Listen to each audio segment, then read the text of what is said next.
E aí pessoal, tudo bem? Eu sou Renato Sapiro, advogado de formação, esportista nas horas vagas e pai da Olivia, que é minha grande paixão.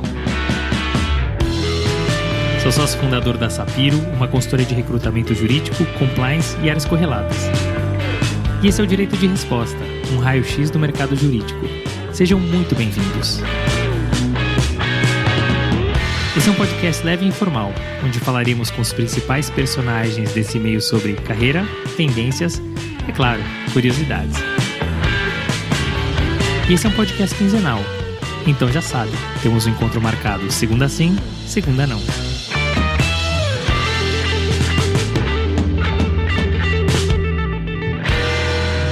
Amanda é definitivamente daqueles perfis fora da curva. Sabe aquela pessoa que faz tudo bem feito?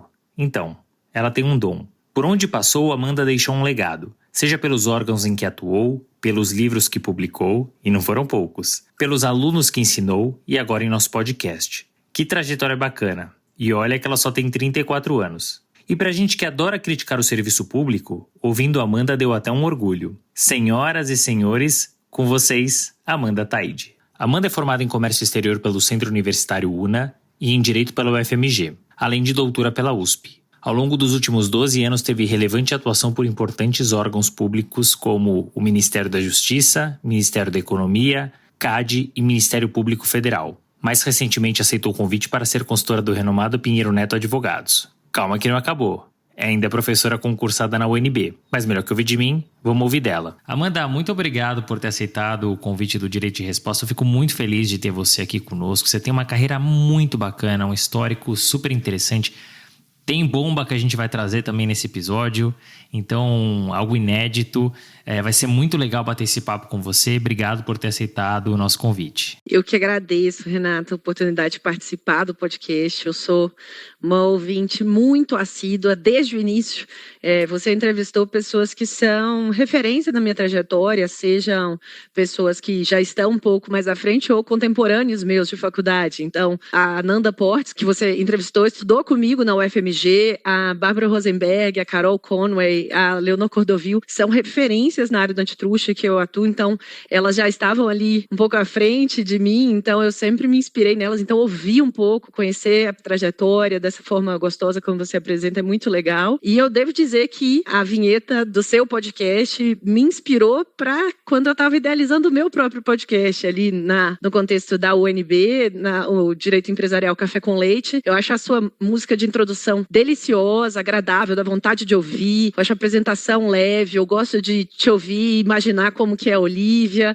Então, eu coloquei também a voz dos meus filhos no meu podcast. Então, eu acho que torna esse ambiente mais leve, as pessoas mais humanas. E eu fiquei muito feliz com o seu convite. Veio aí há meses atrás esse convite, a gente já estava com essa data, né, marcada na agenda há muito tempo. E o timing são desses encontros aí que a gente não sabe que a vida vai nos dar, mas foi justamente nessa semana que a gente tem aí uma notícia, né, que eu tomei um passo bastante relevante na minha carreira, na minha vida profissional. Então, eu te agradeço a oportunidade de participar aqui do podcast e estar nesse hall de estrelas que você tem entrevistado. Obrigada. Imagino que eu agradeço. Fico muito feliz que você ouve desde o começo que você gosta. Sobre a vinheta, agradecer ao Felipe Muxfeld, que é um editor fantástico, brilhante. E olha, quem ainda não ouviu o podcast da Amanda, ouça. Só tem fera, é super bacana e a entrada é deliciosa.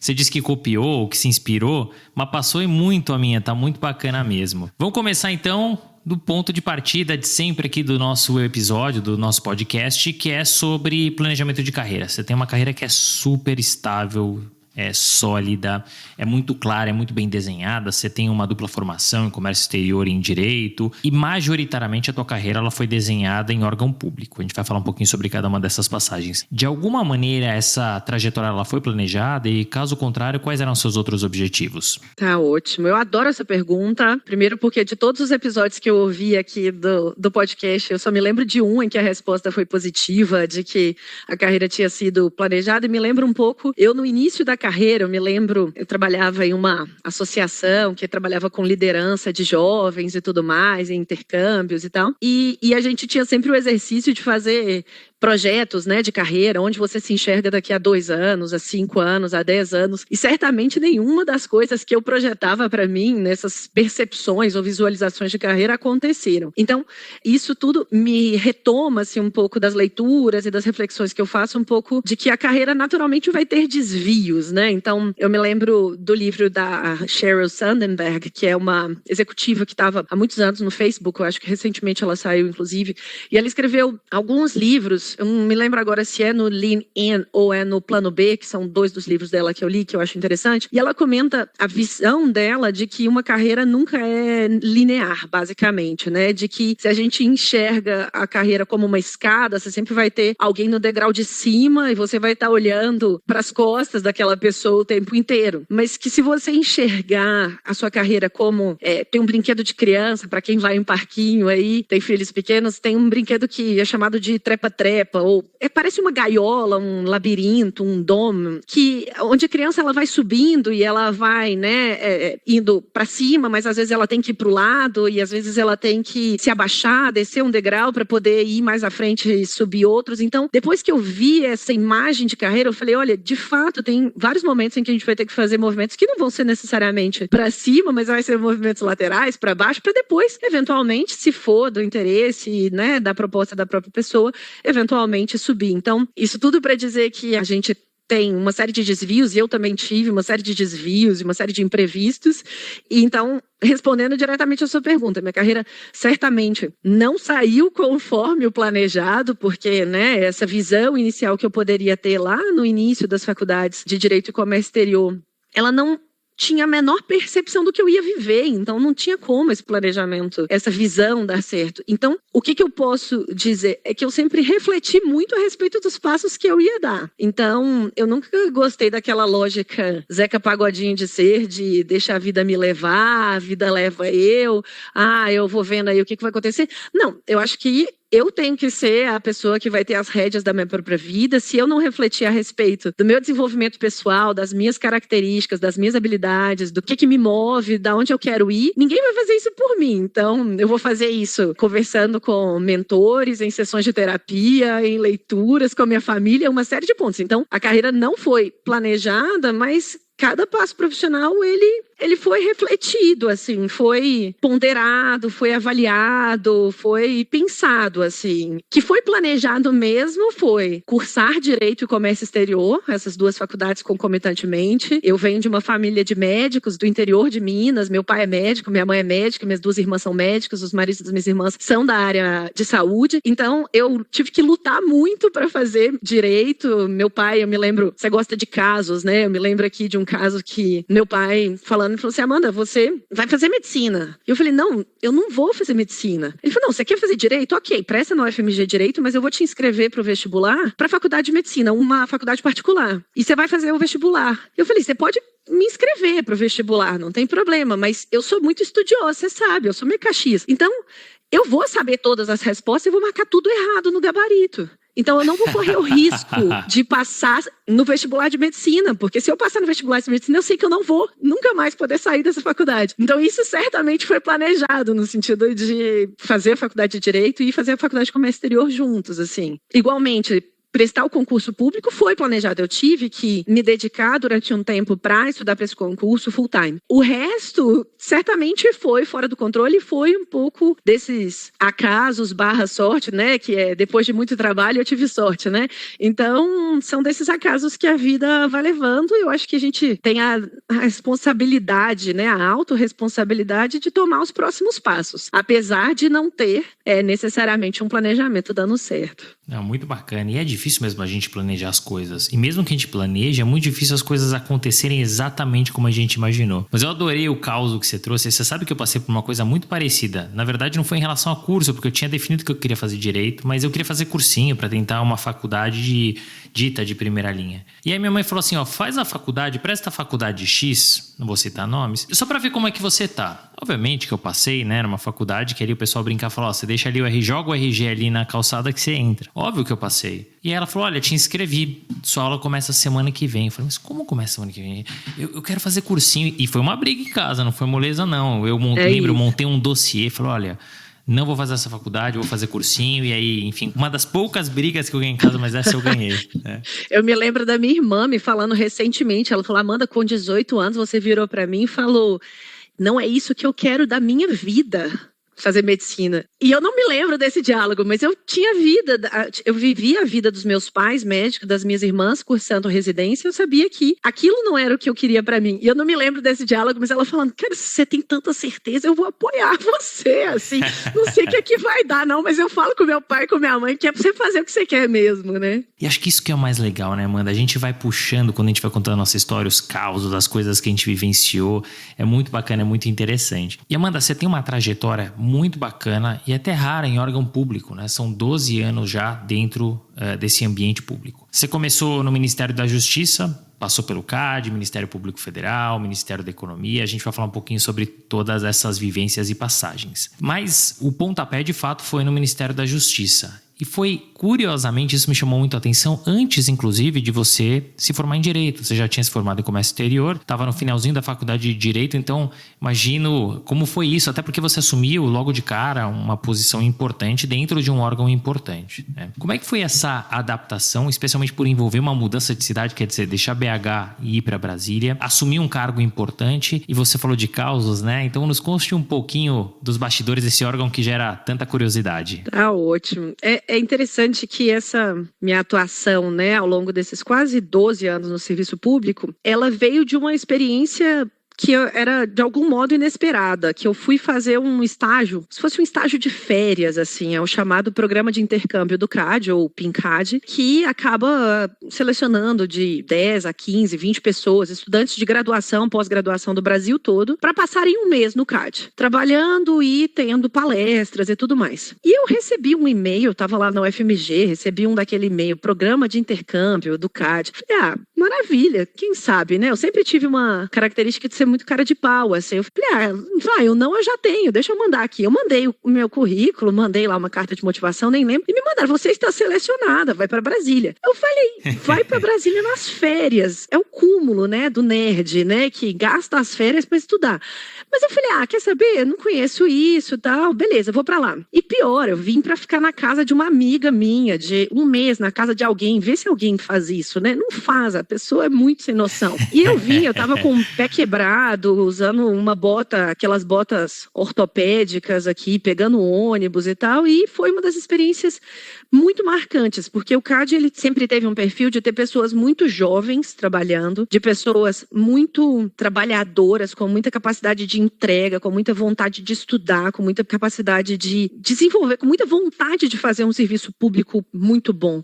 Então, isso quebrou um pouco da minha percepção que eu tinha lá em Minas, de serviço público, de ser apenas no judiciário. Então, já tinha tido a experiência de ser estagiária em Ministério Público, estagiária na Justiça Federal, mas eu não tinha nunca imaginado a possibilidade de trabalhar no Executivo, por exemplo. Então, o PINCAD me mostrou um serviço público que até então eu não conhecia, de muita gente sofisticada, de uma mistura de direito com economia, um tema novo que, quanto mais você estudava, mais você tinha vontade de estudar. E aí, nesse meio de caminho, eu tive a oportunidade de passar uma temporada no exterior. Então, eu fui para a Faculdade de Paris a Panthéon-Sorbonne, e eu passei um semestre lá estudando, e eu fiz uma série de matérias e tal, e uma delas, uma das que mais marcou, era a de Droit de la Concurrence, com a Madame Catherine Pietro, assim, uma professora super formal, que tinha lá um auditório para 300 pessoas assistindo a aula e tal.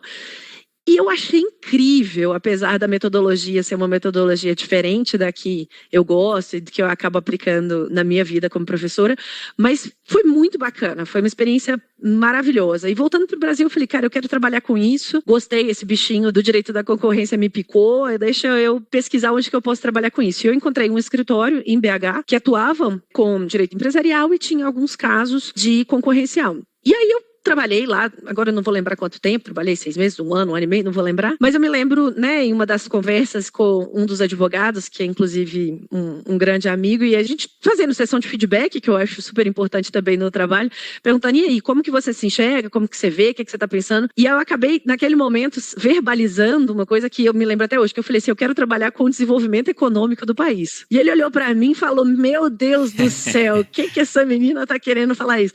E eu falo isso porque, às vezes, quando a gente fala em voz alta, né, a gente se dá conta de algumas das coisas que a gente quer. E eu falei, olha, vamos ver, onde que será que eu posso trabalhar para esse tal de desenvolvimento econômico do país, assim?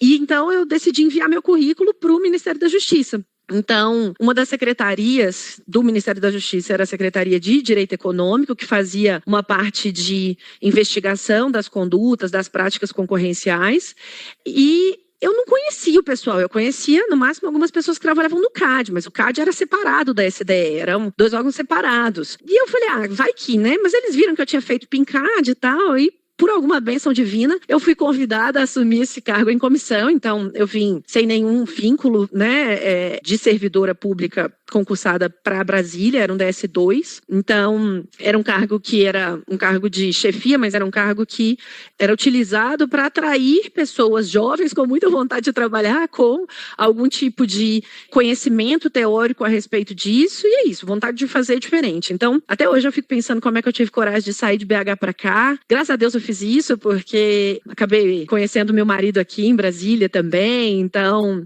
tive oportunidade de viver. Eu já morava, não na casa dos meus pais, meus pais moram no interior de Minas, então desde os 14 anos eu já fazia colégio e eu não morava lá com os meus pais, então já estava morando sozinha em BH desde os 14 anos. Claro que como uma pessoa me ajudando. Mas vir para Brasília, né, num estado diferente, procurar uma kitnet para mudar e tudo mais, então é todo um processo, né, que eu acho que me moldou a ter uma autonomia, a ter uma capacidade de resolução de problemas, que eu acho que é bem relevante, assim. E teve isso, de ir e voltar para BH para fazer prova, para assistir aula. Então, eu ainda não estava formada no direito, eu já estava formada em comércio exterior. Foi um dos períodos mais memoráveis, assim, que eu tive na vida. Pessoalmente foi delicioso, profissionalmente foi muito desafiador, porque a gente tinha investigações de cartel, investigações de casos de exclusividade, de casos de direitos autorais de músicas, temas de pesquisas novos. Então, eu cheguei sem conhecer ninguém. Eu mandei meu currículo e eu não conhecia ninguém. Estava no período de transição de governo. Era 2010, dezembro de 2010. E eu me lembro que teve um evento que era bem famoso na área de concorrência, que é o IBRAC, que acontece todo final de ano. E eu lembro que eu fui pro IBRAC e como estudante ainda, e aí eu cheguei lá e falei, oi, tudo bom? Eu conhecia o pessoal do PINCAD, né? Sei lá, os chefias lá e tava, oi, tudo bem? Você e tal. Aí chegou uma pessoa e falou assim, essa pessoa vai trabalhar com você? Uma pergunta, aí a pessoa respondeu de volta, não, ela vai trabalhar com você, porque a pessoa ia assumir o cargo e eu não sabia quem que ia ser meu chefe à época, porque estava nesse período de transição. Então, depois teve a transição, graças a Deus deu tudo certo e a gente desenvolveu aí um bom trabalho na SDM. Poxa, que bacana, muito legal entender essa trajetória. E uma coisa que me chama a atenção, já desde o começo da tua trajetória, a gente ainda vai falar bastante, é como você se joga, né? Então, você fez concomitantemente 2 faculdades. Depois, você, antes de acabar a faculdade, você mudou de cidade, foi, enfim, trabalhar no Ministério da Justiça num cargo de chefia, e tem outras coisas aí que a gente vai falar mais pra frente que eu vou deixar aqui guardadinho. E hoje é fácil de imaginar, tudo bem, ela foi pra Brasília e faz online a aula. Não, isso é hoje, né? A gente tá falando de alguns anos atrás, não tinha isso, né? Então, eu imagino o quão difícil foi a adaptação, né? E você contou da tua experiência no Ministério da Justiça, né? Que, enfim, tirando o estágio lá atrás no PINCAD, foi a tua porta de entrada para esse ambiente público. Mas, e aí eu vou pedir para você contar também um pouquinho da história do concurso, porque você passou em 2013, né? Salvo engano, um pouco antes e depois assumiu em 2013, um cargo no Ministério da Economia, que hoje o Ministério da Economia tinha uma outra nomenclatura. E de lá, depois você acabou indo para o CAD, né? Que é o Conselho de Administração de Defesa da Economia, trazendo aqui para as pessoas, como chefe de gabinete da Superintendência Geral e como coordenadora do programa de leniência antitrust. E eu vou querer entender aqui, vou querer que você traga, por favor, pra gente aqui, como é que foi esse convite. Você estava lá como concursada no Ministério da Economia, aí você recebeu um convite para ir pro CAD num cargo super importante. Como é que foi isso, né? E para fechar, a gente teve aqui a oportunidade de receber 2 sumidades na área concorrencial, que são Bárbara Rosenberg, né, que você citou no começo, e a Leonor Cordovil, e que trouxeram um pouquinho da vivência, da experiência da área concorrencial dentro do escritório de advocacia. Se você puder, conta pra gente como é que funciona esse outro lado da mesa, o CAD, né? E, de novo, que a gente adora, bastidores. Primeiro tem um ponto interessante que é da tomada de decisão de sair do Ministério da Justiça, né? Eu estava com um cargo em comissão, que é livre nomeação, livre exoneração, e eu percebi que para ocupar posições de liderança ali, para ter algum destaque, eu precisava ser servidora de carreira. E eu concordava com essa política que as secretarias adotavam para gerar uma estabilidade no corpo técnico, para gerar continuidade do serviço. Então, eu, por acasos aí da vida, recebi uma amiga em casa e ela estava indo prestar um concurso público, ela me falou de um site, eu abri, descobri que ia ter o concurso público de analista de comércio exterior, que, mais uma vez, aliaria totalmente as minhas 2 áreas de formação. Então, poderia trabalhar com o comércio internacional, no Ministério de Desenvolvimento. Então, olha o desenvolvimento econômico lá atrás do meu estágio. E aí, né, eu falando. Então, poderia, eventualmente, trabalhar com aquele danado desenvolvimento econômico que eu queria. Então, eu decidi sair do Ministério da Justiça para estudar, 100% focada ali no estudo para o concurso, para não desviar ali com o trabalho, né, o meu tempo de trabalho. Mas nesse meio do caminho eu estava, a gente já conversa um pouquinho mais, mas eu tinha sido aprovada no mestrado na USP, então eu acabava tendo que ir voltar em Brasília e São Paulo para fazer o mestrado. Então eu tinha, vamos dizer, uma justificativa externa, né? Não, eu saí porque eu tô cursando mestrado, mas eu estava, na verdade, fazendo os dois, fazendo mestrado e estudando para o concurso. E eu tive aí a alegria de ser aprovada e decidi trabalhar inicialmente numa área que para mim era a área mais interessante do Ministério, que era a área de negociações internacionais. Então, eu fui trabalhar diretamente com um projeto que era dos Acordos de Cooperação e Facilitação de Investimentos, os ACFIs. O estudo para concurso foi 2013, eu fui aprovada no mesmo ano, eu estava no mestrado ainda, e aí eu tomei posse no concurso em 2013. E aí, em 2013, veio justamente o concurso para voltar para o CAD. Então, algumas das pessoas com quem eu tinha trabalhado, seja no CAD, seja na SDE, que eu tinha tido, né, interlocução, falar, não, a gente vai confiar nessa pessoa, vamos convidar ela para assumir esse cargo. E eu acho que um ponto que é interessante, por muitas vezes eu converso com algumas outras pessoas, e isso vale para mim também, a gente às vezes fala assim, nossa, por que a pessoa está me convidando para ocupar essa posição? Ou será que eu sou realmente boa, né? Que é o que as pessoas denominam de síndrome de impostor, né? E eu sempre falo, se você não acredita em você, acredita na pessoa que está te fazendo o convite, entendeu? Então naquele momento eu falei, eu vou acreditar na pessoa que está me fazendo o convite e vou trabalhar para fazer dar certo. Então se ela está acreditando que eu dou conta, eu vou dar conta também mesmo. Então eu entrei ali no CAD em um momento que era de transição da nova lei. Então, a lei 12529 de 2011 entrou em vigor em 2012.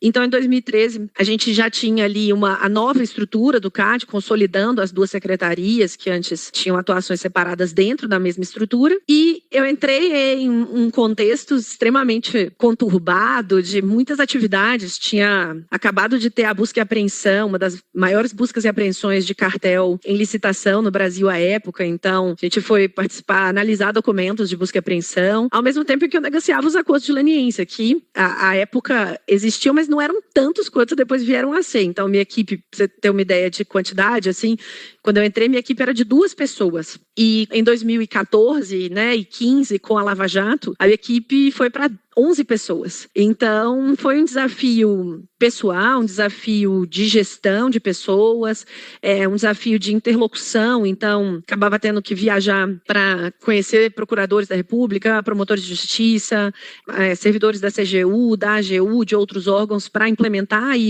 para a assinatura dos acordos de leniência, esse novo acordo de leniência anticorrupção que tinha acabado de surgir. Então, foi um período muito bom, assim, um período de muito desafio, de muito trabalho, mas ao mesmo tempo um período que toda a nossa equipe, assim, que trabalhou ali, a gente tem um carinho enorme um pelo outro. A gente fala, se Deus quiser, um dia a gente vai trabalhar juntos, assim, de novo, porque era um período em que as pessoas, todo mundo se confiava muito um no outro, se entregava muito um ao outro. Então, acho que a gente conseguiu colocar, como eu gosto de dizer, um bom tijolinho aí nessa política de programa de leniência lá no CAD. Poxa, que bacana. E isso que é legal, que eu gosto do podcast, é conhecer a história por dentro, essa vivência, essa experiência. E eu tive a oportunidade, ainda que de longe, de acompanhar um pouco dessa evolução do CAD, né? Desse super CAD. E do trabalho importante que ele vem fazendo desde então. Então é legal ver ali o nascimento dessa história. Uma coisa que me chama muito a atenção, dali você foi para o Ministério Público Federal, enfim, atuar com investigações, acordos, etc. Esses órgãos todos são órgãos públicos e que eu imagino, além, claro, tem toda uma tecnicidade. Você falou da força da equipe, da união da equipe. Lá atrás falou, quero ser concursada porque nos cargos de liderança estão as melhores pessoas e que tem uma técnica super apurada. Mas de alguma maneira tem inerentemente uma influência do poder executivo. Como é que ele lidar com essa dualidade?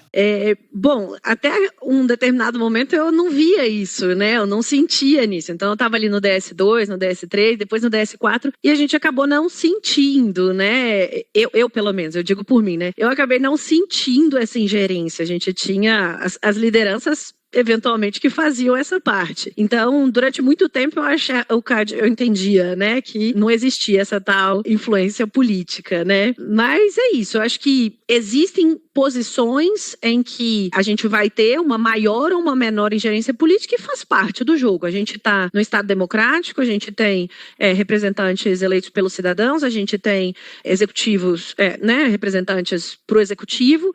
É isso, faz parte do jogo e as políticas públicas vão ser implementadas. Já citando aí um pouco dessa parte de direito empresarial, né? O Natalino Witt, ele fala que o mercado é artificialmente criado, né? Ele não é natural e ele é artificialmente criado pelo direito e ele tem um contexto histórico. Esse contexto histórico é definido por quem é eleito para criar as leis, as regras de mercado. Então, acho que faz parte aí, indo lá atrás, lá para os italianos ali da história do direito empresarial, acho que mostra um pouco, assim, da minha visão muito pragmática, de que a gente tem um contexto político que faz parte do jogo, mas que é, sim, muito possível fazer um trabalho técnico, sofisticado, de excelência no serviço público, ou sem ingerência política, ou com o mínimo disso, pelo menos na minha experiência. E é muito importante você trazer esse lado da moeda, porque a gente ouve muitas críticas ao poder público de modo geral, ao servidor público de modo geral. A gente recebeu aqui o Thiago Sombra, sócio do Matos Filho, foi bastante importante porque ele desmistificou muita coisa e você referenda muito do que ele traz. E sim, a gente tem excelentes servidores, excelentes, né? E você traz muito do exemplo do que você viveu, das pessoas com quem você trabalhou, então é muito importante a gente também desmistificar isso, né? E em 2017, depois de alguns anos de CAD, você acabou migrando para o Ministério Público Federal e que na época estava ali na crista da onda, como eu te disse, ali em relação à parte de investigações, de acordos. Como é que aconteceu esse movimento? São daqueles momentos que a gente tem uma derrapada na carreira, vamos dizer assim, ou que a gente tem aí um efeito positivo da roda gigante, né? Vamos dizer que a gente não sabe exatamente por que aconteceu, mas que hoje eu entendo claramente as razões, assim, quão positivas que foram para minha trajetória. Então, eu tive a minha indicação pelo presidente da República para ocupar um cargo de natureza especial, de superintendente-geral do CAD. Chique, então, demais. Só que 15 dias depois, essa indicação foi retirada por uma questão contextual ali, de contexto político, e eu tive que tomar uma decisão da minha trajetória, de virar ali e falar, olha, eu sempre estive muito feliz no CAD, e aí, o que eu vou fazer agora? Então, eu falei, eu não vou sair, né, daqui apenas, entre aspas, porque isso aconteceu. É óbvio que foi muito dolorido, foi a quebra de um sonho, de uma expectativa ali. Uma grande amiga me disse, né, ninguém tropeça para trás, né? Então, vamos para frente para tentar identificar as razões e como que eu vou fazer disso. E bom, essa conversa é para outro momento, mas eu identifico diversos pontos positivos na minha vida, graças a Deus, desse acontecido. Então, eu recebi um convite muito feliz de ir para o Ministério Público Federal. Então, para trabalhar no MPF junto ao CAD, então eu continuaria a trabalhar com o direito da concorrência, mas eu passaria também a atuar em investigações criminais, na parte de cooperação jurídica internacional, na parte de crime de colarinho branco, que era uma parte que eu sempre tive interesse, mas é que eu não tinha a oportunidade de trabalhar. Então, aí já foi uma primeira coisa muito positiva desses desvios aí de trajetória. Nesse período eu tive a oportunidade, fui convidada, né? Como eu já tinha saído do CAD, eu fui convidada para dar um treinamento, por exemplo, no Banco Central sobre acordos de leniência, dada a minha expertise nesses 5 anos lá no CAD. Nesse período, foi um período delicioso da minha vida. Eu comecei a escrever meu livro, que é o Manual dos Acordos de Leniência do Brasil. Eu fiquei grávida, eu vivi meu período grávida lá, eu tive minha primeira licença maternidade. Então, tenho como um período muito quentinho, assim, no meu coração, esse período de Ministério Público Federal, depois de um período um pouco conturbado, assim, da trajetória também. Mas é muito interessante você trazer isso, porque eu sempre digo, as coisas, elas acontecem como tem que acontecer. E naquele momento, talvez quando o convite foi retirado, enfim, por questões que independiam de você, eu imagino a dor que não tenha ficado. E a gente fala, pô, a porta fechou, bateu na cara. Mas outras várias se abrem. E você trouxe alguns exemplos aqui, né? Poxa, você falou, foi um momento delicioso que eu vivi. E se o convite não tivesse sido retirado, né? Como é que teria sido, né? Então, por isso que eu digo, uma porta que se fecha, várias outras que se abrem. E olha quanta coisa bacana que você vivenciou. E em 2019, você retorna agora sim, né, para o novo Ministério da Economia. Como é que se deu esse movimento e o que era o teu dia a dia ali nesse ministério? Beleza, foi totalmente inesperado, mais uma vez, nada planejado, então eu não imaginava que eu iria voltar para o Ministério da Economia. Achei que eu ia continuar no Ministério Público Federal durante mais algum tempo, a vida estava muito boa lá, fazendo parecer, tinha maternal no prédio do trabalho, tava amamentando. Então, assim, aquele período que você fala, cara, claramente eu vou continuar aqui, mas não, né?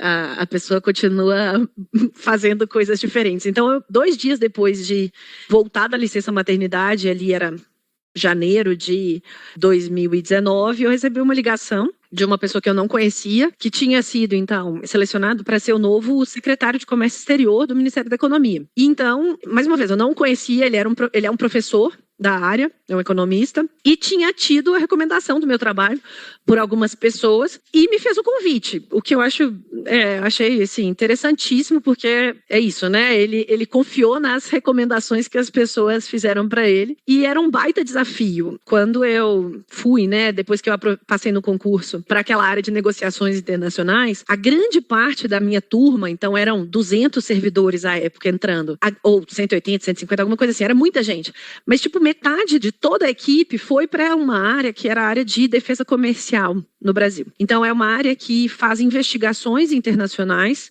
de práticas relacionadas à importação e exportação. Então, são práticas chamadas de dumping, de subsídios e de surtos de importações que causem dano, que resultam em salvaguardas. Então, meus colegas de concurso entraram naquela área e eu ouvia o pessoal falando de toda a tecnicidade, de todo o trabalho, como era previsível o trabalho.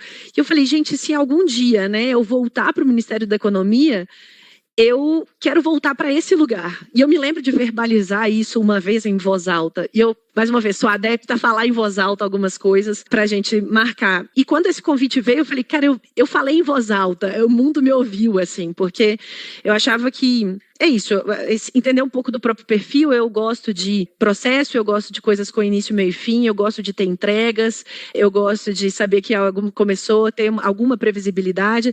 Então, eu falei, poxa, é o convite que eu sempre esperei, esse convite para entrar na área de defesa comercial, com um desafio adicional maravilhoso, porque nos últimos anos, desde 16, 17, 18, a gente tinha um embate entre 2 ministérios, era o Ministério de Desenvolvimento, Indústria e Comércio, que tinha a área de defesa comercial, mas a gente tinha o Ministério da Fazenda, então, que tinha uma área de interesse público, que era uma área separada, em que as duas áreas tinham posições antagônicas, completamente antagônicas, e eles disputavam as decisões perante o Conselho de Ministros. Então, nessa reorganização do Ministério da Economia, essas duas equipes que não se conversavam, era o Fla-Flu, que eu gosto de brincar, que não se conversavam, que não se bicavam, passaram a ser parte da mesma subsecretaria. E eu tive que absorver essas duas equipes, fazer a aterrissagem de duas equipes ao mesmo tempo que a minha aterrissagem, trabalhar com processos com prazos que estão em curso, que não podem mudar, é prazo de decreto. Então, 15 dias, 20 dias, tem mais, o prazo máximo da investigação é 10 meses, 12 meses, então acabou, não existe isso de, não vou tomar a decisão, não existe isso, tem que tomar a decisão já foi feita pela equipe, eu tenho 10 dias para tomar a decisão, acabou, vai assinar, não existe essa opção. Então, foi um momento muito maravilhoso de aprendizado. Foram 3 anos ali na subsecretaria. Uma das equipes mais sofisticadas que eu já conheci na minha vida, que consegue chegar assim no detalhe, planilhas e planilhas de Excel, então contabilidade na veia, então me trouxe uma série de habilidades de gestão, porque minha equipe, eu passei a ter 50 pessoas na equipe. E a gente tinha 4 coordenações gerais, mais um gabinete, então era uma equipe muito boa. Consegui, felizmente, atrair aí uma série de servidores ao longo desses 3 anos que vieram a compor o time. E um aprendizado eu acho que essa posição minha como acadêmica também, tentando trazer o debate, tentando levar a luz a determinados pontos, a novos temas, e tentar aperfeiçoar um pouco dessa parte de transparência, previsibilidade e segurança jurídica. Então, a gente trabalhou com uma série de guias, a gente atualizou, né, colocou todas as apresentações no site, tudo assim de dados públicos. E é isso, assim, eu tive, mais uma vez, um período muito feliz, graças a Deus. Eu tive minha segunda licença maternidade nesse período, eu tive a oportunidade de escrever um livro também, em coautoria com outras 3 pessoas, sobre um tema que é de interface entre defesa comercial e direito societário, que é o tema que eu leciono na UNB. Então, trazer contribuições. Eu estava aprendendo tanto que eu achava que eu precisava também devolver um pouco. Então, essa é um pouco da minha posição, na verdade, com a vida acadêmica. Então, eu decidi escrever livros, atualizei meu manual de acordo de leniência, teve a segunda edição agora em 2020, 2021, não lembro agora.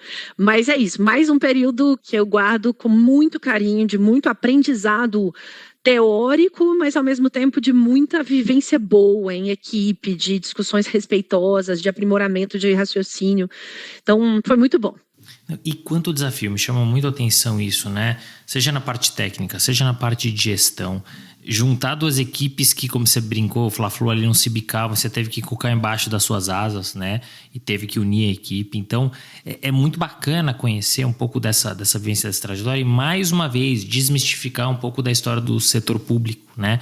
Como dá para você fazer tudo, como dá para você criar, como dá para você desenvolver coisas interessantes, não é só no setor privado. E a gente ganhou, inclusive, prêmio de inovação lá no Ministério da Economia. Tem um prêmio de inovação e essa parte de guias, a parte de cálculo, sofisticação de cálculos, a gente ganhou. A nossa subsecretaria, eram 8 prêmios do Ministério da Economia inteiro. Então, pensa, é um monstro, né? São 7 ministérios juntos.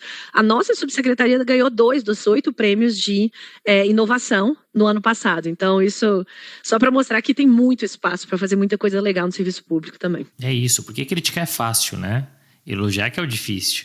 Então, muito bacana ver que sim, que é possível fazer muita coisa e muito além do que a gente imagina, né? Por isso, te agradeço por trazer todos esses exemplos. E você citou, Amanda, a parte acadêmica, né? De devolver um pouco do que você aprendeu. Você tem uma formação acadêmica muito forte, né? Então, você é formado em 2 faculdades, em comércio exterior e direito. Depois, foi fazer um mestrado que foi convertido em doutorado na USP. Além disso, você deu aula na EDP, né, como contratada e como concursada na UNB.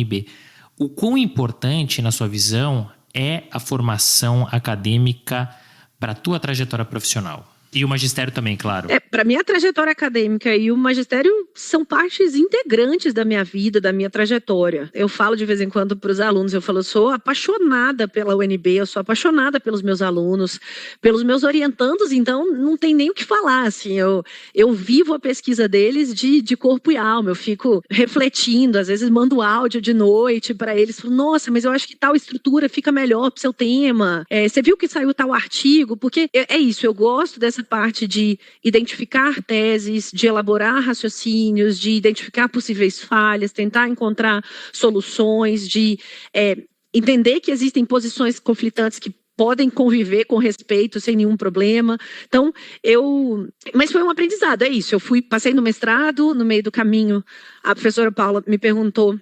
Eu sou orientanda da professora Paula Forgione na USP, em Direito Comercial, e ela me perguntou, Amanda, eu estava num período da qualificação, você quer converter o mestrado em doutorado direto? Eu falei, o que é isso, né? Porque em Minas Gerais isso não existe. E eu falei, me explica o que isso significa. Aí ela, olha, significa que você vai ter que fazer uma tese de doutorado e não uma dissertação, então tem uma característica de inovação, mas pela sua qualificação, tá me parecendo que você já tem uma tese e você tem que ficar, ao invés de 3 anos, eu acho, indo para São Paulo, você tem que ficar 5 anos. indo e voltando toda semana para São Paulo para assistir a aula e tudo mais. Então, pegando o voo das 5h40 da manhã para chegar em São Paulo às 7, para pegar um ônibus ali na frente de Congonhas, para chegar no ônibus e ir para o Largo e parar na frente do Largo. Porque é isso, eu estava ali à época, durante bastante tempo, como DAS2, recebendo um salário bem baixinho. Então, eu comecei a perceber que eu gostava disso, dessas discussões, aí eu fui convidada para dar aula lá no IDP, Instituto de Direito Público aqui de Brasília, e depois eu fui como voluntária na UNB. Então, entrei como professora voluntária de títulos de crédito, maravilhoso mundo dos títulos de crédito. E uma grande amiga minha, que é do CAD, que tinha acabado de ser aprovada em no concurso de Direito Civil lá na UNB, ela me falou, Amanda, abriu um concurso de professor de 20 horas de Direito Comercial. Eu falei, oi? E ela, cara, Amanda, é sua cara, você tem que fazer esse concurso. Eu falei, que parece? Que isso? Imagina, eu nunca que eu vou passar. Pessoal, aí eu fui olhar os requisitos, assim, doutorado era requisito mínimo e tinha um monte de pontuação adicional para mestrado, pós-graduação, parará. E eu não tinha, eu tinha o requisito mínimo, que era o doutorado. E eu tinha que fazer a prova. Então eu falei, cara, mais uma vez, se ela tá acreditando em mim que eu posso passar, beleza, mais uma vez, vamos acreditar nela, né? Então eu peguei férias e fui estudar para esse concurso de professor lá da UNB, que é um concurso super raro de sair, esse de 20 horas, porque aí dá para combinar com... Eu era servidora, né, do Ministério da Economia, então eu podia acumular cargos, é uma das acumulações previstas na Constituição Federal, então é possível acumular com a advocacia, né, agora, então não é um concurso recorrente, vamos dizer. Falei, então a única chance que eu tenho de passar nesse concurso é se eu passar bem na prova escrita. Então eu falei, se eu for bem na prova escrita, talvez eu tenha condições. E aí deu tudo certo, eu fiquei, né, em primeiro lugar na prova escrita, e depois veio prova de conhecimentos e prova didática, e foi super difícil. Outro momento super difícil aí, sair da banca acabada, achando que o meu mundo não ia voltar nunca mais ao normal. Mas é isso, assim, acabei entrando na UNB. Eu acho que a pesquisa hoje para mim é definidora da minha capacidade de raciocínio, das teses que eu acho que a gente pode encontrar para me manter atualizada. Eu acho que a graduação, a pós-graduação, elas trazem influxos dos alunos que são deliciosos, perguntas que você vira e fala, oi, o que o aluno está fazendo essa pergunta? Você fala, cara, tem uma lógica aí por trás. Então, assim, tira a gente muito da zona de conforto o tempo inteiro, é uma adrenalina cada aula. E eu sempre tenho certeza que eu saí da sala de aula muito melhor, assim, do que eu entrei. E isso é muito legal, porque, assim, obviamente que o professor está lá para ensinar, mas com certeza ele aprende coisas muito bacanas, né? E coisas que, no primeiro momento, parecem nem fazer sentido, né? Você fala, por que ele tá falando aqui? Aí você vai pesquisar e faz sentido, né? E sabe uma coisa que me chama a atenção? Você é advogada, você é mãe, você é podcaster, você é autora de livro. Onde que se arranja tempo para fazer tudo isso? E eu vou te falar mais, porque aqui o nosso podcast é quinzenal, já dá um baita de um trabalho, o seu é semanal. Como você faz isso, Amanda? Bom, primeira coisa a gente nunca dá conta de tudo. Essa é a verdade, é só uma ilusão que as pessoas colocam. Tem sempre pratinho caindo, quebrado no chão, a gente no máximo esconde debaixo do tapete e depois tira. De madrugada, tá tudo caindo, mas às vezes a gente vai dar prioridade mais para alguma coisa ou outra. Mas eu realmente faço questão de ter uma vida profissional ativa, de ter uma vida acadêmica ativa e de ser uma mãe, uma esposa muito ativa também. Então, eu me esforço muito para isso e eu acho que nesse processo de autoconhecimento e de autorreflexão, assim, eu acho que eu tenho duas características que são de disciplina e de organização. Então, eu realmente não tenho problema em acordar cedo para fazer academia, para ter endorfina no meu corpo, para ter energia, para pegar meus meninos e levar para a escola, para poder ir para dar aula no UNB e preparar antes. Então, eu sou muito organizada, então eu preparo todas as aulas do semestre, todos os podcasts durante as férias. Então, eu não vou conseguir fazer isso. Você tem um mérito muito maior, você grava toda semana, então você vai refletindo. Eu gravo tudo antes do semestre, porque eu vou soltando ao longo do semestre, de modo casado com as aulas, mas é um esforço de planejamento, organização e gestão, basicamente. Mas se eu tivesse que fazer como você faz, muito dificilmente eu conseguiria. Então fica, na verdade, aí um elogio de volta a você. E eu acho que um ponto que me faz pensar aí nesses ideias em como fazer diferente, às vezes, é ter um pouquinho do que eu chamo de um caderninho de sonhos, assim. Eu tenho pesquisas que eu quero fazer, temas de pesquisas, eu tenho temas de livros, eu tenho projetos pessoais que eu quero fazer. A fundação da rede Women in Antitrust, que fundei junto com a Leonor Cordovil, que você entrevistou, é um projeto que estava no caderninho de sonhos, parado ali há 1 ano e meio, e depois eu falei, nossa, agora eu tenho um espacinho aqui. E, poxa, Leonor, o que você acha disso? A gente tem uma outra cofundadora, que é a Juliana Domingues. Então, o podcast mesmo, eu falei, nossa, peraí, pensar em maneiras diferentes. Aí tinha maneiras diferentes de apresentar o conteúdo jurídico para os alunos. E aí eu fiz um curso nos Estados Unidos que a gente teve que fazer um podcast. Então, falei, putz, tem muito podcast voltado a temas. Então, temas atuais, mas eu quero bibliografia. Eu entendo que os alunos precisam conhecer os autores, que é uma coisa que eu, por vezes, não tinha na UFMG. Eu não conhecia quem eram os autores, eu não sabia qual era a formação deles, de onde eles vinham, o que eles escreveram naquele artigo, por que tal artigo é tão importante. Então, eu falei, cara, eu acho que isso vai ser legal para os alunos. Então, assim, eu tenho essa visão de que, sei lá, se a gente se entrega 100% naquela atividade, naquele período de tempo que você está fazendo, talvez o resultado alcance e ter a percepção de que o ótimo é inimigo do bom. Então, sempre seguindo a possibilidade de fazer o bom, que eu acho que no final, se bobear, a gente não vai ser tão exigente e aquilo ali pode ter uma percepção de ser melhor do que a gente está olhando. E é isso, ótimo conselho, porque o ótimo é inimigo do bom mesmo. Então, começa a fazer as coisas. Depois você vai aprimorando, desenvolvendo, melhorando. Mas faça. Acho que esse é o ponto de partida. Se você não começar e ficar com essa de tem que ser perfeito, nunca vai sair do lugar, né? O teu projeto. Tem uma frase que fala, se você não tiver vergonha do primeiro artigo ou do primeiro trabalho que você fez na sua vida profissional, você começou tarde demais a fazer algumas coisas, né? A se colocar a cara. Então, assim, que eu morra de vergonha do primeiro artigo que eu escrevi na faculdade. Realmente morro de vergonha. Mas faz parte. Foi a partir dele que eu comecei a escrever outras coisas. Mas você sabe que é muito curioso, porque o nosso episódio é o 57º, né? Eu tenho vergonha de ver o primeiro por minha conta, não por conta do Daniel, que é o convidado que brilhou e fala super bem. Mas eu falo, meu Deus do céu, aí você vai vendo que você vai ouvindo cada episódio, você vai vendo e vai aprimorando, porque você vai fazendo, claro, vai aprendendo, vai desenvolvendo, né? Mas muito, muito bom conselho. Amanda, você tem uma trajetória acadêmica bastante sólida, você é professora na UNB, que é uma das faculdades, sem dúvida, não mais renomadas não é do Brasil, é da América Latina. Qual que é a tua visão sobre o ensino jurídico no país? Olha, acho que já dá para perceber um pouco do meu entusiasmo com relação a tudo que eu faço, e eu sou certamente uma otimista. O Cortella tem uma frase que eu adoro, que ele fala que é muito cômodo ser pessimista, porque a pessoa fica parada, esperando as coisas darem errado, porque ela já sabe que vai dar errado. E que ser otimista é que dá muito trabalho, porque você atribui ao otimista, o otimista que tem vontade de fazer algumas coisas diferentes. Então, eu posso dizer que eu me dedico muito para os meus alunos, para os meus orientandos, eu preparo as aulas, os materiais, os slides. Eles têm no início do semestre um cronograma dia a dia do qual que é o conteúdo de cada aula que vai ter. Então, não vai ter assim, vou entrar na aula, não sei o que a professora vai falar. Não, já sabe exatamente o que vai ter. Tem um roteiro de aula preparado também, tem os podcasts. Então, assim, eu estou fazendo minha parte. Eu, pelo menos, espero que eu esteja contribuindo, né, para o ensino jurídico.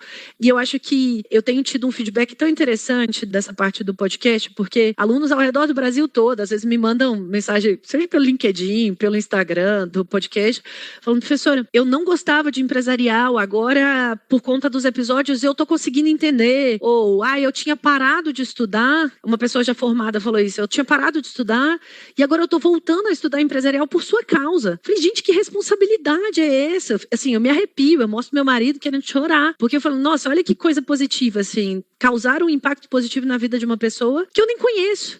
Então, assim, eu sou uma entusiasta, uma otimista, eu acho que, é claro, tem muitos pontos para melhorar, mas eu espero estar, mais uma vez, colocando meu tijolinho aí para contribuir. Mas é isso, um episódio que você faz que mude a vida de uma pessoa já fez todo sentido, né? E é um jeito diferente da pessoa aprender. E eu concordo com a tua visão. Acho que se cada um fizer a sua parte, vai melhorar. Claro que tem outras questões institucionais, de regulamentação. Enfim, tem muita coisa pra gente melhorar. Mas sabe uma coisa que me chamou a atenção? É um estilo meio americano. Me corrija se eu estiver errado, mas quando você traz com antecedência sobre o que você vai falar, você dá a oportunidade do aluno se preparar. E ao se preparar, ele já conhece um pouco sobre o tema e ele vai desenvolver isso junto com você. Então, aí existe muito mais uma troca, porque no Brasil é muito comum a exposição, né? O professor fala, o aluno anota.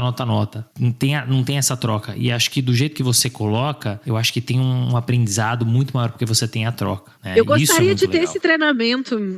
É isso, né? A gente às vezes vai, como professor, a gente vai treinando e testando as nossas próprias habilidades. Mas eu acho que para eu aplicar verdadeiramente o método americano, eu teria que passar uma temporada lá, ser treinada para isso. Mas eu estou tentando aí fazer uma adaptação. Quem sabe aí Brasil, França, Estados Unidos, um pouquinho para poder, trazer bons resultados. É isso, o famoso pupurri, né? Muito legal. Amanda, agora vem a bomba, né?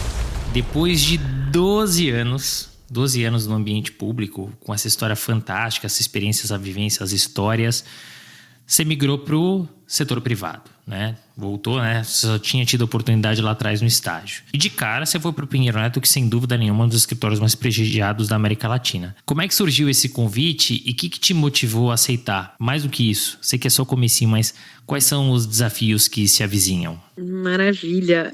O convite foi um convite muito generoso e veio de uma maneira inesperada, mas que me deixou muito feliz, obviamente, né? E nesse processo de reflexão, voltando um pouquinho do que você mencionou no início, né, de ser dona da minha própria carreira, né, de refletir sobre a minha própria trajetória, eu comecei a perceber que eu, no serviço público, estava chegando, de algum modo, muito próximo ao limite que eu poderia ocupar diante do meu perfil, que é um perfil mais técnico, que eu não queria, neste momento, pelo menos, exercer outras habilidades necessárias para ocupar cargos mais elevados na administração pública, que demandam aí outros tipos de habilidades, e eu optei por não seguir esse caminho. Então, eu estava percebendo que ali eu ia ter, fazer mais uma vez movimentos laterais, movimentos para baixo, eventualmente até para cima também, mas que em um dado momento os desafios talvez não me deixassem tão animadas. E aquela lógica de trabalhar para viabilizar o desenvolvimento econômico que eu queria, desde lá que eu era estagiária, né? Eu, refletindo ao longo da minha carreira, eu percebi que eu poderia fazer isso não apenas no serviço público, mas especialmente, na verdade, no setor privado, trabalhando muito perto, diretamente com o empresariado brasileiro, que é, de fato, quem gera esse desenvolvimento econômico, é quem produz a riqueza, e para poder, né, encontrar soluções juridicamente seguras, inovadoras, dentro da legalidade, que encontrem soluções para os problemas reais e que, então, vão viabilizar esse desenvolvimento. E aí eu tinha direito aí, pelos anos de serviço público, a tirar uma licença de 3 meses, né, que era para estudar, e eu decidi colocar meu plano de 3 anos em 30, né? Igual 50 anos em 5, né? JK, Amanda aqui. 3 livros em 3 meses. Foi minha meta. Amanda Kubitschek. Não, nem tanto. Jamais falaria isso, mas só pela analogia. Mas 3 livros em 3 meses foi minha proposta inicial, maluca. Ao longo desses 3 meses para fazer alguns cursos também. E aí eu fui refletindo sobre a trajetória. E aí hoje entendi que o convite do Pinheiro Neto era o passo que eu tinha que dar na minha trajetória. No serviço público, eu teria que sempre escolher a área que eu ia trabalhar. Então, eu trabalhei no CAD, eu trabalhei com concorrência. Depois, eu trabalhei no MPF, então eu trabalhei com concorrência, mas com anticorrupção e tudo mais. Depois, eu fui para o Ministério da Economia e trabalhei com comércio. Mas eu mantinha essas outras áreas ativas na minha vida pela vida acadêmica, porque eu sempre gostei de escrever. Mas eu nunca podia atuar nos 3 ramos, né? Então, quando o convite veio para ser consultora, né, para atuar nessas 3 áreas, e deixando claro que eu vou atuar em comércio internacional apenas em 2023 para cumprir, né, um prazo aí também de distanciamento, né, da própria equipe, por, né, um respeito também ao tempo de serviço público. Então, em comércio internacional eu vou atuar só a partir do ano que vem, mas em concorrência e anticorrupção, que eu já estudava, trabalhava já há alguns anos atrás, né, também eu volto a atuar agora no escritório, pensando que é justamente isso que eu quero para minha carreira. Eu quero trabalhar nas 3 áreas, eu quero ser uma profissional completa, que tem essa visão mais holística. Eu quero ser uma professora que consegue trazer os problemas concretos do empresariado, com soluções concretas, trazer a visão, né, que eu, enquanto servidora, eu estava ali recebendo documentos, analisando documentos recebidos, falando, não foram entregues tais dados, não foram entregues tais informações, sem saber a dificuldade de obter as informações, a dificuldade de se realizar aqueles processos via empresa. Então, achei que para o meu crescimento pessoal, profissional, e para eu ter essa visão mais completa, eu precisaria fazer esse movimento. E o fato de ter sido, né, o convite vindo do Pinheiro Neto, para mim foi decisivo, porque os escritórios mais tradicionais, 80 anos, com uma seriedade, uma posição muito ética, de muito respeito, de muita segurança, o fato de conhecer os sócios, né, que atuam nessas áreas, nessas 3 áreas, de ter uma incrível admiração por eles também ao longo dos anos. Então, isso me fez refletir, tomar decisão. Obviamente não foi fácil, porque sair do serviço público é abrir mão de uma segurança, né, de uma estabilidade. E eu me lembro do episódio do Thiago Sombra também comentando um pouquinho da decisão dele a respeito disso. E a Cristina Junqueira mesmo, do Nubank, né, ela sempre fala que a decisão mais importante da vida que a gente tem é o casamento, porque isso vai ter repercussões na sua família, nos filhos, e graças a Deus estou muito convicta da minha decisão do casamento. Aí ela fala que na decisão de carreira, muitas vezes a gente vai ter mais de uma carreira na nossa vida. Então, que ela já está na 3ª carreira, ela comenta isso por vezes. Então, é isso, eu quis dar esse passo para ter aí a minha 2ª carreira como advogada, aliando, né, nessa posição de consultora, aliando a advocacia com a academia, que é um ponto relevante para mim, que também é uma das razões desse convite ter chegado.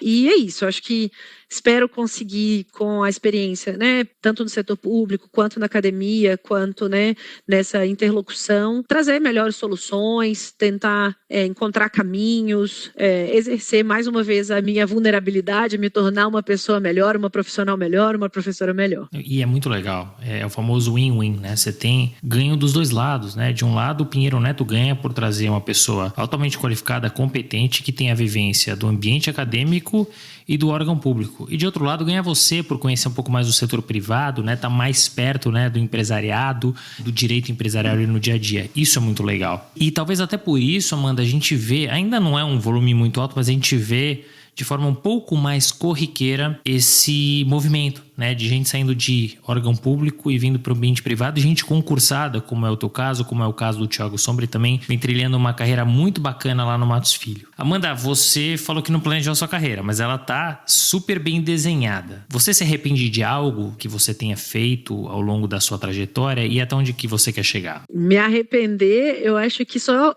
de ter feito coisa demais às vezes. Eu me lembro durante o intercâmbio em Paris, que eu fiz estágio na Câmara de Arbitragem da CCI. E foi ótimo, porque, poxa, eu tive uma experiência de estágio em Paris, legal demais. Mas às vezes eu falo, cara, pelo amor de Deus, eu tinha que ter parado no Champ de Mars e tomado vinho às 3 da tarde, entendeu? Assim, curtido, né? Às vezes um pouco. Então, às vezes nessa vontade de fazer e de aprender aí no início da carreira, às vezes eu acho que eu fiz estágios, muitos estágios, muitas coisas que eu eventualmente não poderia não ter feito. Mas é isso, eu nunca sei se o fato de ter feito algum desses estágios é que me habilitou para alguma outra posição. Então, arrependimento não. Certamente tive aí uma série de tropeços, muitos deles dolorosos, mas eu agradeço a cada um deles porque me permitiram chegar aqui onde eu estou hoje. Eu estou, graças a Deus, muito feliz e muito serena com aonde eu tô, que é realmente onde eu queria estar. Erros são importantes, tropeços são importantes porque a gente aprende melhor, né? E você trouxe um ponto importante. É melhor a gente arriscar, se arrepender de algo que a gente arriscou, ou seja, faça. Se arrependeu, paciência, não faz mais. Mas o que ficar remoendo, sabe? Puxa, mas se eu tivesse feito aquilo? E se eu tivesse feito aquilo? Né? Então, interessante que você fez. Talvez você tenha aberto mão de coisas importantes que você teria vivido, mas tudo isso te trouxe até aqui, né? Então, acho que talvez aí entre erros e acertos, muito mais acertos, não é à toa que você está onde você está. Amanda, assim, você é uma referência na área concorrencial, sem dúvida nenhuma. Então eu queria trabalhar aqui um tema com você, né? Porque a gente vê um expressivo avanço tecnológico e que mudou diversos mercados, por exemplo, o financeiro, né? Claro que impactou na nossa legislação, a gente fala lá do Open Finance. Você entende que a legislação concorrencial ela acompanhou essa evolução? E até por falar em mudanças e alterações, o que você acha que mais evoluiu no cenário jurídico nacional quando a gente pensa em antitrust e quais são os próximos desafios dessa área? Maravilha. Eu tenho uma posição que eu já escrevi e costumo mencionar isso, que eu acho que o antitrust no Brasil, ele vive 3 ondas, vamos dizer. A primeira onda foi uma onda voltada para análise de atos de concentração, que é o que a gente chama das concentrações econômicas, fusões, aquisições. Então, até aquela lei 12529 de 2011, a gente tinha um controle de concentrações posterior, de modo que os órgãos, a SDE, a CA e o CAD, eles tinham que analisar aquilo depois que já estava junto. Então, eu gosto de brincar com os alunos que você e seu namorado já estão morando juntos e depois vai pedir autorização dos pais. Era mais ou menos isso, né? Então, as empresas já estavam operando juntas e depois ia pedir autorização para o CAD. Então, nesse momento, a gente tinha um foco praticamente total da defesa da concorrência em atos de concentração. Com a mudança da lei, esse controle ficou prévio e teve uma série de mudanças de análise sumária e tudo mais, mas desafogou a equipe técnica para poder fazer outras coisas. Então, o primeiro passo foi fazer a análise de condutas, que a gente chama de condutas coordenadas ou condutas de cartel em especial, que são mais, entre aspas, com muitas aspas, fáceis de provar, porque na medida em que você tem lá um e-mail entre concorrentes falando, olha, é R$10 o preço a partir de amanhã, tá tudo bem para você, tá tudo ok. Essa é uma conduta que tem uma instrução e uma presunção de dano para a sociedade. Então, o foco que a gente tem hoje no direito da concorrência é em condutas coordenadas. E eu venho argumentando desde o meu doutorado a necessidade de avançar essa discussão no direito da concorrência para condutas unilaterais, que são condutas praticadas por empresas em posição dominante e que vão unilateralmente apresentar determinadas práticas comerciais que podem ser ou não lícitas, mas que podem trazer repercussões negativas para a sociedade. Então, a gente está aí, vamos dizer, numa transição da fase 2 para a fase 3, ainda com um enfoque muito grande em cartéis em licitação. A gente está começando a entrar, talvez, aí na fase 3, a gente tem movimentos recentes também do CAD de criação de uma unidade específica para análise de condutas unilaterais. A gente tem novas investigações em mercados digitais acontecendo no mundo todo. A gente tem discussões sobre a aplicação de medidas preventivas, por exemplo, no âmbito do direito da concorrência, que não era tão comum. Existe uma discussão super recente que ontem, 12 de julho de 2022, foi aprovado na CCJ da Câmara dos Deputados um projeto de lei sobre reparação de danos para quem foi prejudicado por infrações anticompetitivas. Então, tem uma série de desafios aí que tem no direito da concorrência, mas considerando também aí a parte das minhas outras 2 atuações, eu acho que vale a pena colocar assim, um pouco desse cenário, o que são os outros desafios. A parte de anticorrupção, por exemplo, também muito atual, aproveitando, a gente teve ontem, 12/7 também, a publicação de um novo decreto que regulamenta a lei anticorrupção, que faz uma série de alterações na forma de atuação da CGU e da AGU para negociação de acordo de leniência, para responsabilização de pessoas jurídicas por atos de corrupção, então que vão demandar uma série de repercussões, aprimoramentos, a gente vai ter aí mudanças nas negociações, porque ele já passa a valer a partir da próxima segunda-feira e para os casos em andamento. Então já começa a partir de semana que vem ter uma mudança já na anticorrupção. E na parte de comércio, a gente tem aí uma mudança também relacionada à Organização Mundial do Comércio. A gente tinha uma discussão sobre paralisia do órgão de solução de controvérsias do OMC, sobre a incapacidade do OMC de criação de novos acordos multilaterais. E a gente teve um resultado recente agora com a última ministerial, com a celebração do acordo de subsídios à pesca, outros acordos de compras de eletrônicos. Então, a gente tem aí uma série de desafios e discussões, por exemplo, de subsídios governamentais, grandes estados concedendo subsídios, qual o impacto disso, reflexos no comércio internacional, por exemplo, da pandemia de Covid, como que isso impacta nas cadeias globais de valor, como que a incapacidade de exportação de produtos acaba impactando a produção de produtos em outros países justamente por essa interconectividade do comércio. Então, assim, isso acho que só para mostrar alguns dos temas que me vêm à cabeça aí nessas 3 áreas. Você vê que a gente não podia ter gravado o episódio com um time melhor. A gente trouxe novidade do Pinheiro Neto. Você trouxe as novidades aí dos decretos, as mudanças, tendências. Timing perfeito, né? Perfeito. Mas brincadeiras à parte, assim, você trouxe, além de uma trajetória muito legal e muito conteúdo, você trouxe conselhos importantes ao longo desse episódio, né? Com qual ou quais conselhos você fecharia? Ser muito cara de pau. Adorei. É o primeiro. Ser muito cara de pau. Resume muita coisa, hein? Muita coisa. E se conhecer no sentido de identificar o que te move. É um processo difícil, por vezes doloroso, mas identificar o que te move, porque é isso que vai poder fazer com que, né, a gente seja capaz de aceitar todos os ônus e bônus que vêm com todas as tomadas de decisão. E aí saber qual que é o próximo passo que a gente vai dar. Poxa, muito legal. Fechamos com chave de ouro. Que episódio bacana. Eu adoro entrevistar professor, adoro, né? Porque vem de uma... Adoro entrevistar todo mundo, adoro entrevistar, mas entrevistar professor, eu falei pro Thiago, enfim, falei para outros professores que a gente recebeu aqui, é diferente, né? A forma como a história vai sendo contada. E eu queria te agradecer pela tua generosidade, Amanda, assim, a sua história, ela é muito rica, ela é muito bacana, por si só ela já traz diversos conteúdos e você trouxe tendências, novidades, inovação, bastidores, foi muito legal e eu já quero deixar o convite aqui para todo mundo que ouve o Direito de Resposta, ouçam o Direito Empresarial Café com Leite, facinho de achar no Spotify e nas outras plataformas, vale muito a pena. Amanda, muito obrigado. Muito obrigada a você, Renato. Uma alegria participar mais uma vez. Sou ouvinte assídua. Espero estar à altura de todos os convidados que você já teve aí, ícones que eu sigo e que eu vou ouvindo e aprendendo com a trajetória de cada um deles que estão aí à frente. Então, obrigada pelo convite e parabéns pela sua iniciativa, porque aproxima as pessoas, torna os profissionais humanos. Os alunos, por vezes, idealizam, né, os profissionais, e eu sempre falo que todo mundo passa perrengue, e alguns podem até ser perrengue chique, mas a gente passa muito perrengue e é preciso, né, que todo mundo entenda que as trajetórias vão ter altos, baixos, tem os currículos das derrotas, né, de cada um, que tem um professor que já fez isso, inclusive, que eu acho que é interessante para a gente perceber, né, a nossa própria característica e qual o caminho que a gente quer tomar. Então, brigadíssimo mais uma vez, espero que curtam. Fim de papo. Se você gostou, recomenda para os seus amigos. Se não, fala comigo que eu quero te ouvir. Até a próxima.